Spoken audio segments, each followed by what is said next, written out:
Well, hello, my name's Kevin. I am a believer in the risen Christ, been delivered from drugs and alcohol, still recovering from codependency. It's great to be here.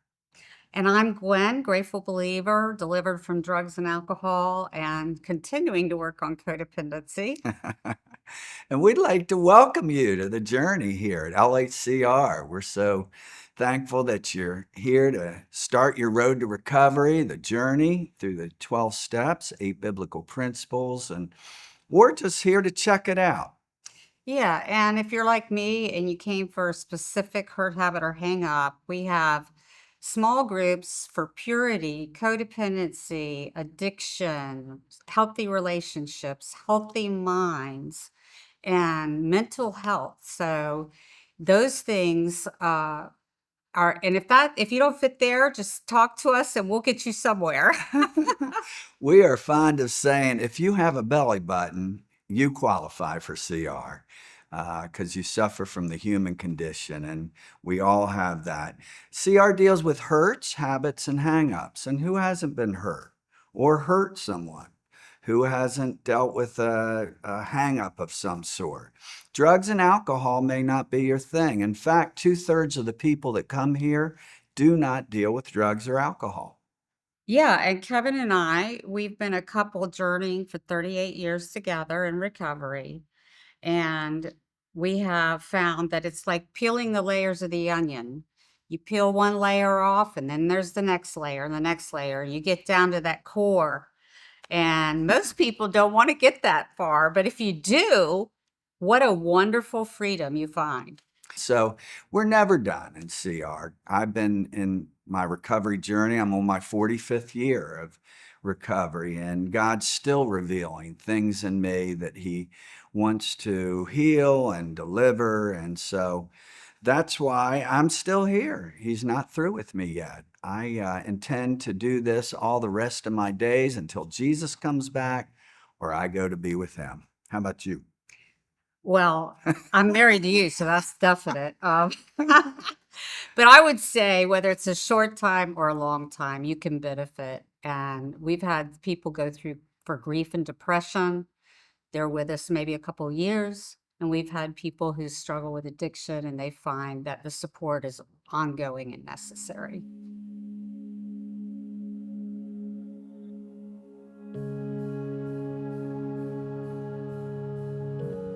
So, my name is Diane. I'm a grateful believer in our Lord Jesus Christ, and I celebrate recovery over childhood abuse and trauma. My name's Ansu, grateful believer, a long-term recovery from drugs and alcohol, but today I'm defined as a child of God. Hey, my name is Adam, and according to the Word, I am the righteousness of God, and I celebrate recovery currently almost 3 years from a 22-year gambling addiction. Hi, my name is Sandra, and I am such a grateful believer in Jesus Christ. I suffer from anxiety, depression, suicidal ideation, and childhood trauma and abuse. Hi, my name is Vicki, and I'm a grateful believer that struggles with substance abuse as well as mental health issues.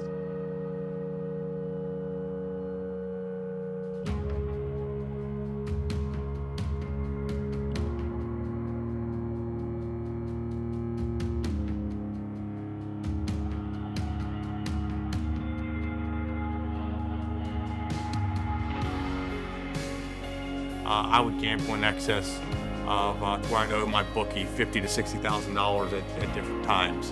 Every dollar that I had was going to drugs and alcohol. The thought was, I love this man and I've been with him for 30 years. And how could he leave me? That I'm not loved, I'm not lovable, I'm not liked. I felt so far away from God, and I used every drug and got so addicted. My call for help was, you know what? I'm going to drink and I'm going to smoke and I'm going to do all these things. And you know what? If nobody sees me or nobody hears from me or if I'm isolated, somebody will come looking. You're like doing the same things over and over, expecting a different outcome. I wanted to do good, I wanted to do right, but sin was right there.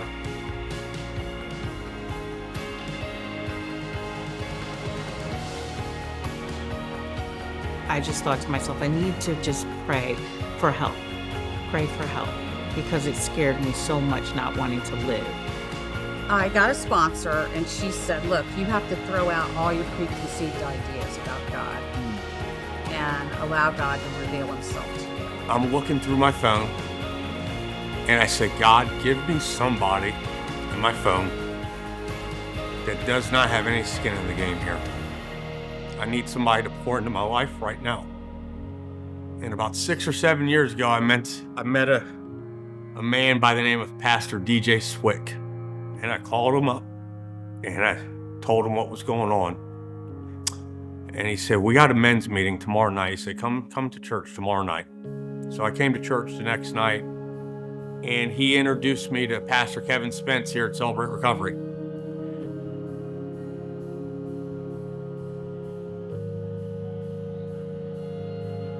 I've been carrying baggage for 30 plus years that I could have just gave to Jesus a long time ago, and I wouldn't have had to carry any of it. I just prayed to God. I said, God, I don't know how to surrender. I don't know how to do this, but I'm calling out to you, and I'm giving my life to you. I'm giving it all over to you. And funny enough, when I put that prayer out there, I actually heard, it wasn't a voice that you could hear audibly. It was almost a presence that said, okay. I was saved, but it was on the time release capsules, you know. I took to it. It took a couple years to take, but once I got into AA, started working the 12 steps, I embraced a relationship with Jesus Christ. But I was motivated. I was like, God, you got it. You have all of me. I can't do this anymore.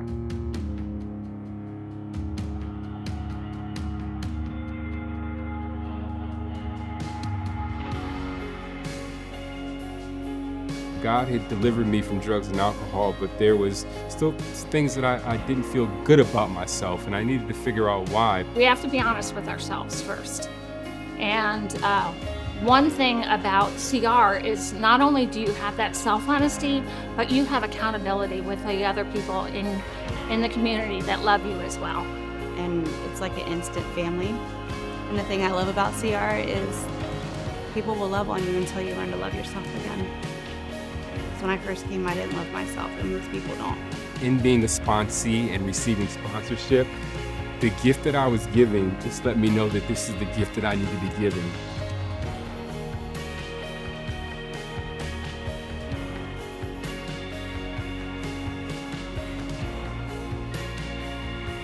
Yes, I prayed, God help me get through this. God help me out of this. God help my husband to be a better husband.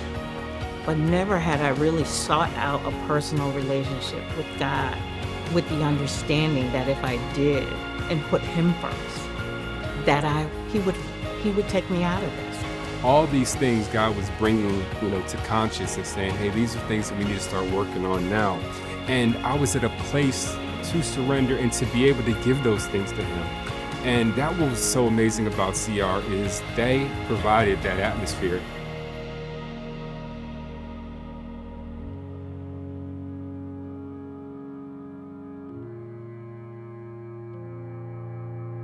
I would move across the country, so I wouldn't be around my family because I thought that I would be keeping them away from my disease.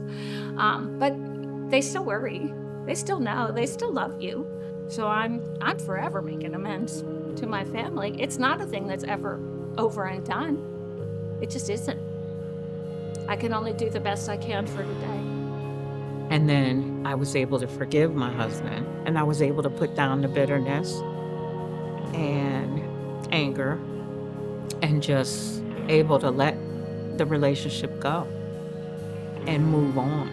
Realize that God is telling me I can move on now. I don't have to stay stuck in this position, stuck in this pain, stuck in this anger. I can give it to him and let it go.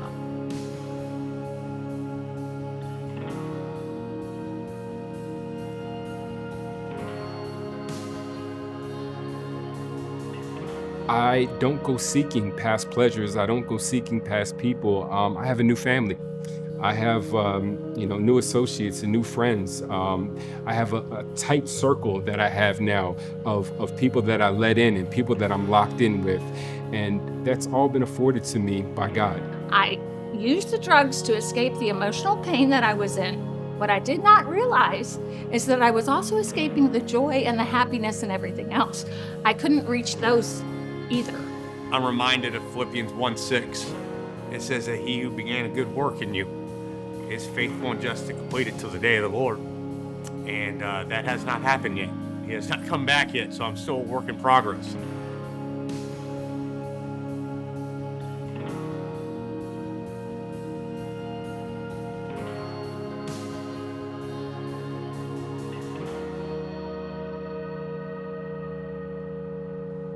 So for the person who is thinking that CR is not for me, I know that everyone has so much going on in their head and they so much just rolling around, the anxiety, the depression, the thought of when can I get that next drink? How can I stay away from that next pill or whatever it may be, that this is not going to help me. You are so wrong. I was on the edge. I looked at my bottle of pills and just wanted to swallow them. And even though I didn't do it that day, the thoughts were still there to do it. But after coming to CR and just seeing how many people have gone through worse than what I have gone through, there are so many people with the testimonies that they give. I'm amazed that they are standing up there today to say that they got through it, that they have a year of sobriety, 5 years of sobriety, 5 months of sobriety, 10 years. There are people with 42 years. And it's just so encouraging to know that even though they went through all this, they survived it. There are people, testimonies they told they died 3 times and were brought back because Jesus wasn't done with them yet.